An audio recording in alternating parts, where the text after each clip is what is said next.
On a bone-chilling night, on Christmas Eve of 1906, a few solitary men looked out from the deck of their ships into the mysterious waters of the Atlantic Ocean. Every night, these sparks, or men who worked aboard wireless workships, wore headphones and heard the same noise. Tonight was no different, and the Morse code tapped on its humdrum of patterns until suddenly, the impossible happened.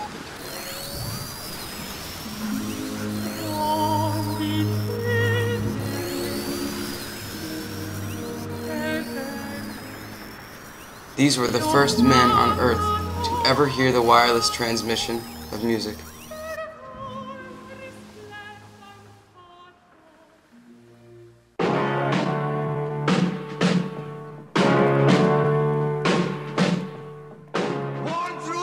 By the end of 1956, Elvis had 5 #1 hits and 2 platinum records. Radio opened the Pandora's box of rock and roll, and the recording industry, along with the rest of America, would never be the same again. By the time the Beatles released Sgt. Pepper in the late 1960s, music listeners were determined to have more control over the music they heard.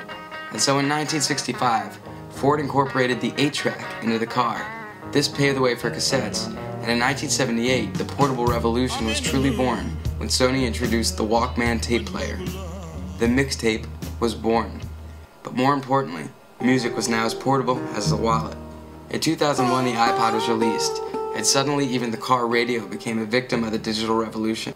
The music industry and its artists just couldn't adjust their business models to keep up with the hyperspeeds of the internet. But in 2000, a former musician named Tim Westergren had planted the seeds to a 21st century project called the Music Genome Project. And today, it is the engine behind the #1 musical discovery service in America, an internet radio service called Pandora.com. It's been 9 years since Tim started his project, and for the last several years he's been touring the country to hold forums on Pandora Radio.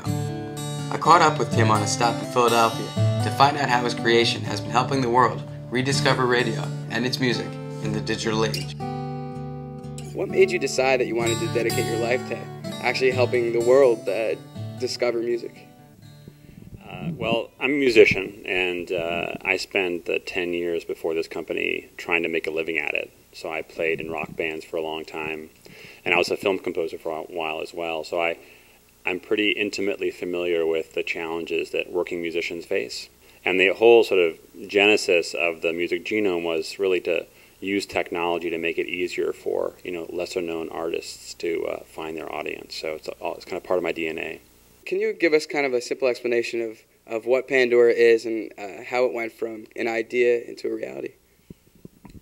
Sure. So if you're a user of it, you go to Pandora.com. It's a website, and when you come to the website, there's a very simple call to action. It's a little button that says type in the name of a song or an artist you like and hit create.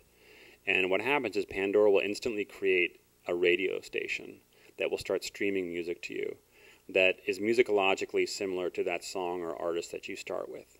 So it's an instant, free, personalized radio service, and you can create up to 100 stations. And as the song plays, as the station plays, you can thumb the songs you hear up or down, so you can react to what you're hearing. Every time you do that, the station gets better and better, so it learns and sort of curates itself closer to your taste.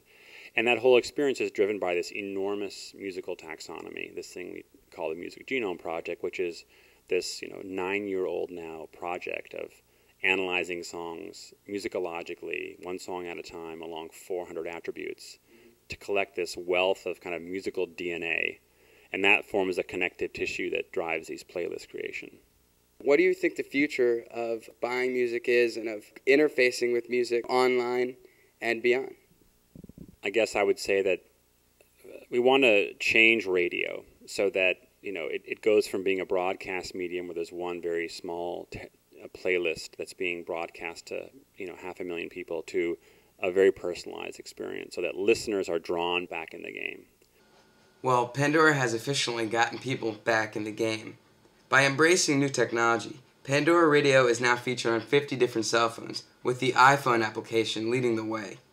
With over 20 million listeners and 40,000 new subscribers every day, Pandora is officially leading the way for radio in the 21st century. But there is just one major problem that Pandora faces moving forward: royalty payments. Pandora Radio operates under a piece of government legislation called the Digital Millennium Act. They pay a performance fee that currently occupies about 70% of their profits. Last July, a 3-judge panel from the Recording Industry Association of America decided that internet radio should pay double what they're already paying per song. What they're doing is potentially, killing the goose that lays the golden egg, because radio has long been the place that helps people discover music. It's really the sole engine for doing that. And if you suffocate it, you're really going to damage yourself. Hunter S. Thompson once said, "The music business is a cruel and shallow money trench, a long plastic highway where thieves and pimps run free and good men die like dogs. There also," he said, "is a negative side." Certainly, having spent all these years, like you said, and done this very laborious, painstaking research, and having survived some really, really tough times, I feel like the stakes are larger, that we've invested so much more in it, and so many people have contributed something that it would be a real tragedy for it not to survive. The sort of second piece that I'd like to see is have Pandora sort of help create a musician's middle class. So by connecting this sort of tier of working musicians that used to be invisible, by surfacing them through this sort of personalized experience, that it won't be just a feast or famine business, but that musicians will be able to make a living. This session tonight we're doing here in Philly, it may last 3 hours, and there's going to be 250 people in that room who will stay stay here till midnight, because they kind of crave, I think, discussion and conversation and input and knowledge about all this stuff around music and how it affects them, how they can influence it, and that's missing. What we hope is that Pandora will lead people to get more engaged in music. They'll find more music, they'll start going out again to go hear bands, and that'll sort of drive them back into, the social networking around music. So hopefully we can be a catalyst for that.